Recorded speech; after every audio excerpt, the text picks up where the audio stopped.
এই বকের বাচ্চাটার বয়স 2 বছর হয়ে গেলেও সে এখনো নিজে শিকার করা শিখেনি। এজন্য সে সারাদিন বসে বসে শুধুমাত্র তার বাবা মায়ের খাবার নিয়ে আসার অপেক্ষা করত।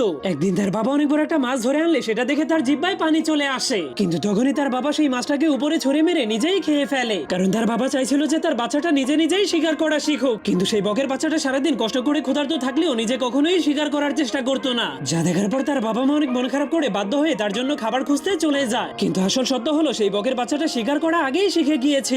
এজন্য তার বাবা মা তাকে একা রেখে চলে গেলেই সে পানিতে নেমে মাছ ধরে ধরে খেত। কিন্তু তবুও সে ইচ্ছা করে তার বাবা মায়ের সামনে শিকার না জানার অভিনয় করত, কারণ তার কোনো পরিশ্রম না করে তার বাবা মায়ের নিয়ে আসা খাবারগুলো খেতে অনেক ভালো লাগতো। কিন্তু একদিন তার এই আরামদায়ক জীবন হঠাৎ করে বদলে যায়, কারণ একদিন তার বাবা মা শিকার করতে গেলে নদীতে অনেক ভয়ঙ্কর তুফান শুরু হয়ে যায়। তবুও তারা সেই ভয়ঙ্কর তুফানের বাতাস এবং বৃষ্টির মধ্যে অনেক কষ্ট করে উড়ার চেষ্টা করে। এরপর তুফান থেমে গেলে বাবা সুরক্ষিতভাবে মাছ নিয়ে ফিরে আসতে পারলেও বাচ্চাটা তার মাকে কোথাও দেখতে পারছিল না। এজন্য বাবা জলদি করে শিকার করে আনা মাছটাকে ফেলে দিয়ে